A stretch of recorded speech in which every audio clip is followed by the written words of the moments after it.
Ladies and gentlemen, President Trump is basically saying the same things that I've been saying for 2 years. This is what he wrote today, just hours back. I'm going to read this to you. Why should I be defending a fraudulent Russia witch hunt? It's about time the perpetrators of this fraud on me and the American people start defending their dishonest and treasonous acts. How and why did this terrible event begin? Never forget.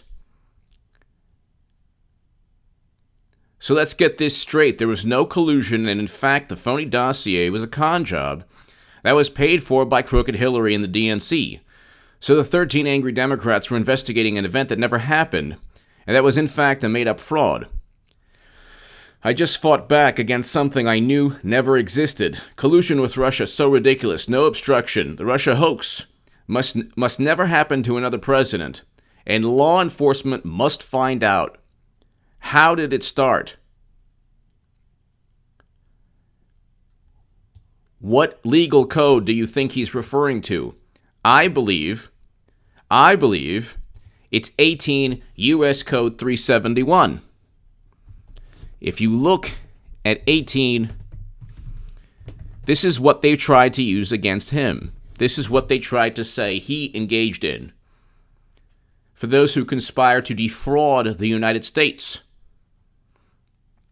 An offense if two or more persons conspire either to commit an offense against the United States or to defraud the United States or any agency thereof in any manner or for any purpose.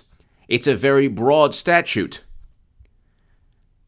That's exactly what he's referring to regarding James Comey and Andrew McCabe and Peter Strzok.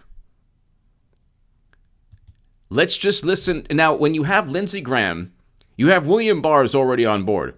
So it's just a matter of how fast things go. You have Congressman Devin Nunes, who is already promising, well over 24 criminal referrals. This is all going down, ladies and gentlemen, and it's not wishful thinking anymore. It's going down. There are people who should never have investigated Trump. There was no evidence. The evidence was purchased by Hillary Clinton. The days where you have to worry about how media will react, or how Democrats will react on Twitter, or how liberals will take it, those days are over. You can't. This is not the president of the United States of America can no longer worry about, well, how is the media going to take it? Gee, do you think they're going to see this as a partisan kind of back and forth? Do you think that maybe we should just hold off? No. This is what James Brown called the big payback. I put Rocky Marciano on my wall because he was amazing, undefeated heavyweight, the only undefeated heavyweight in history. And that's what Trump, basically President Trump, is going to either counterpunch or uppercut. He's going to fight back, unlike Bernie Sanders, who didn't fight back. Unlike Bernie Sanders, who was cheated and then got in bed with his tormentors. But let's listen to Rand Paul. The origins of all of this. The origins of all of this are emails, documents, discussions between President Obama and his FBI director and his intelligence chiefs. He communicated with using a pseudonym with Clinton, who transferred top secret intelligence outside of the United States government. That's very important to remember. I state this literally every segment. So, ladies and gentlemen, let's listen to Rand Paul, because this is really important. And it correlates directly with what Trump is saying. Trump, basically, every single day is giving a synopsis of every one of my videos where I repeat myself a million times over. He's giving a synopsis of every single one of my videos. By the way, my latest article in the Federalist shared that everywhere. President Trump should pardon General Michael Flynn. But let's check this out.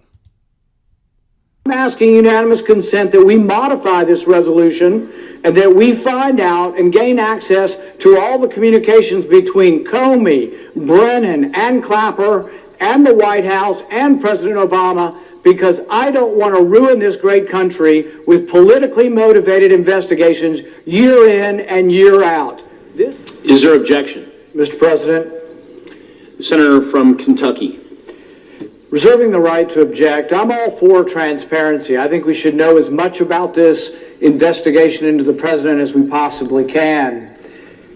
We do know that we only know part of the story and that the Mueller report is only part of the story. The Mueller report is only part of the story. It's the part of the story that's fabricated. It's the part of the story where you had, 12 of 17 registered Democrats. 12 of 17 registered Democrats. Let's just look at this again. Axios,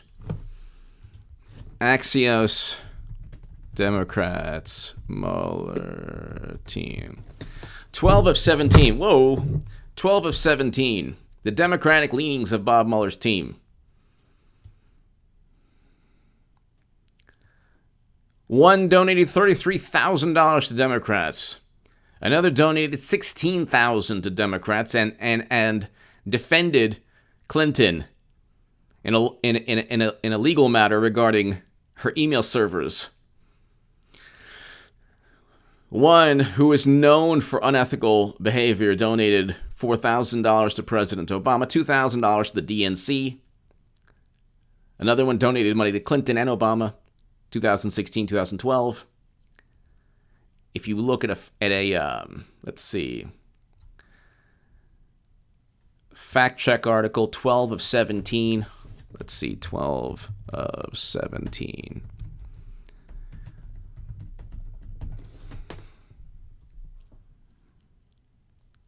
"12 of 17.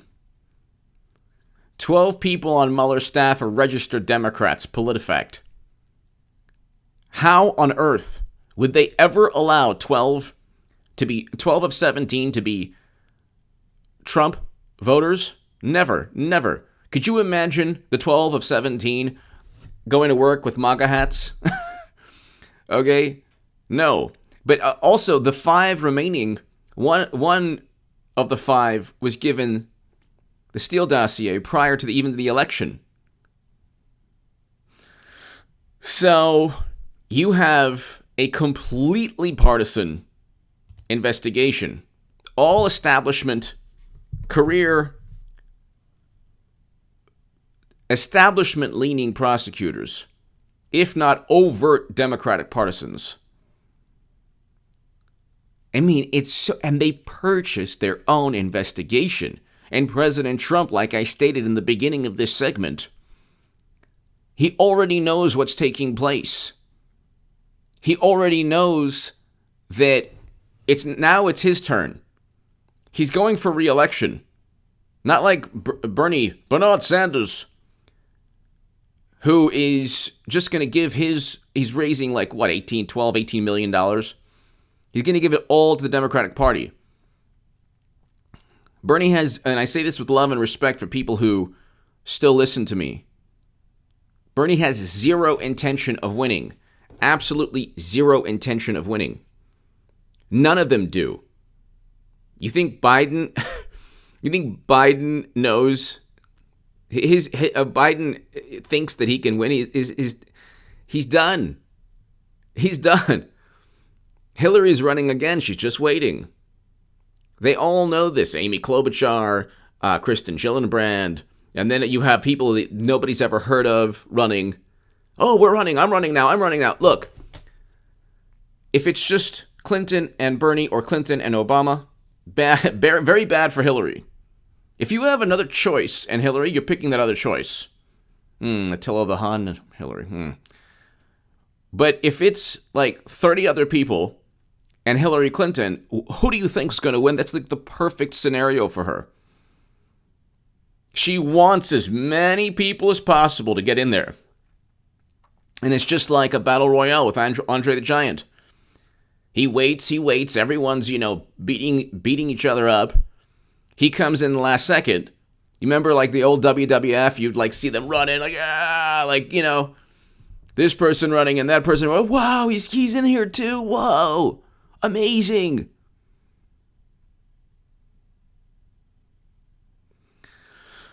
She's running again, ladies and gentlemen. And it's really not going to matter how many people are under investigation as she runs. It's not going to matter that she transferred top secret and special access program intelligence outside of the United States government. It's not going to matter, unfortunately, it's not going to matter that she once referred to black youth in the most insidious manner as super predators. And if you go on, and there was an activist who protested her in 2016 and was forced out by one of the security there. If you go on to see the actual quote, it must be brought to heel, lacks empathy, all that stuff. Everyone in the Democratic Party is going to be told to fall in line. Hillary Clinton has said and done worse in terms of every issue, including race, than Trump. Far worse. And I am starting a website where you can basically debunk Trump derangement syndrome. So if you want to defeat a liberal that you know, whether at work, home, family, friends, whatever, just look. You can look up the site and you can defeat them. Oh, Trump is this racist monster. Wrong. You can defeat this. He said this. He didn't. Oh, Trump's economy. But here you go. More people working than jobs opened. But let's just continue here. He Rand Paul, Lindsey Graham, 5, 6, 7 other very influential Republicans now want to find out how all of this took place. How did this all take place? Trump was investigated for 2 years based on nonsense. There was no obstruction, there was no collusion, and it was President Obama's administration who presided over the sale of 20% of U.S. uranium capacity to Vladimir Putin, a hostile foreign nation. But let's continue. What we also need to know is how this originated, because I think it's very important that we not turn our country into this back and forth where each successive party tries to use the apparatus of government to investigate the previous president. We do know now that the investigation of the Trump campaign reached to the highest levels of the White House, all the way up to President Obama. What we don't know is, was President Obama told that the evidence to get this investigation started was paid for by the Hillary Clinton campaign? We need to know that. Does anyone on the planet believe President Obama when he just overtly lied to the country, said, oh, well, I didn't know she was using a private server? How do you not know? He's a brilliant man. He's the first black president in the history of the United States of America. He had to go through a great many obstacles. He is a brilliant man. Whether he was a good president, I don't think that he was a very good president. In hindsight, I don't. I voted for President Obama twice. In hindsight, destroying Libya, I can go through the whole litany of things. Allowing a Secretary of State to use a private server, numerous servers outside the United States government, the biggest Espionage Act controversy of all time, makes Aldrich Ames and Robert Hansen look like, nothing. You had top secret and special access program intelligence floating around the world. The whole entire world hacked Clinton's server. We already know that China hacked her server. We know that from Charles McAuliffe. But we can go on. He is still a brilliant man. All of these presidents are extremely intelligent, brilliant, and driven. You don't become president by not being intelligent, by not having drive, by not, knowing exactly what's going on. Even when Reagan was saying, gosh, I didn't know, he knew. Every president knows what's going on. Okay? And President Obama knew very well the Steele dossier was a bunch of nonsense. He didn't care. For the last 2 years of his presidency, he basically covered for Clinton. And he allowed his intelligence apparatus to undermine political adversaries of Clinton, primarily Trump. And they still lost. And they still lost. And they still lost. So, I mean, just in terms of foreign policy, he was an interventionist in the same light as Bush. And when people say, well, Trump is the same. No, he's not the same. He's bringing home Americans. He wants to bring home America. He hasn't done it yet. Well, he wants to. That's the plan. He met with peace between North and South Korea. That's under under Trump's administration. He's bringing home Americans from places that President Obama sent them to. That's another huge thing. That opened my eyes in 2014. That's why I wrote that article on Rand Paul. And then people are like, well, how do you go from Rand Paul to Bernie? Well, when you're talking about voting against the Patriot Act, you're talking about being against an interventionist foreign policy, a military interventionist foreign policy, operative word, military. You say, well, what happened here? That country was already a failed state. He had like 80,000% inflation 1 month, or like 1,000,000% inflation 1 month. But anyway, let's continue. President Obama knew everything. And even when Rand Paul and Lindsey Graham, they're all giving the benefit of the doubt. They're giving the benefit of the doubt. Well, we don't know, but we have to find out. What did people know? What did people know? How much did they know? They all knew. They all knew. They all knew. They all knew. And we're going to find out exactly what they knew. What they were aware of. So that's not part of the Mueller report, but that's something that I'm asking that we should attach to this resolution. We need to know, was President Obama told that this information came from the Hillary Clinton campaign? Of course. Of course. And they deceived FISA judges. You're talking about illegal behavior from utilizing the United States government under the guise of national security is illegal. You can't simply say, well, we were suspicious. That's not enough. You need actual evidence. And they lacked any evidence. And they hid behind their posts. They began investigations simply to be able to say during congressional testimony, well, we're hiding behind. It's an ongoing investigation. We can't do anything. Give me your thoughts below. President Trump, this is the big payback. It's happening, ladies and gentlemen. Vindicating everything that I've been saying, everything, and especially my article in the Federalist. President Trump should pardon General Michael Flynn. Share that everywhere. Thank you. Oh, and check out HA2A below, and my Patreon link is below, and my writing in the Jerusalem Post, the Daily Caller, the Federalist. Thank you so very much.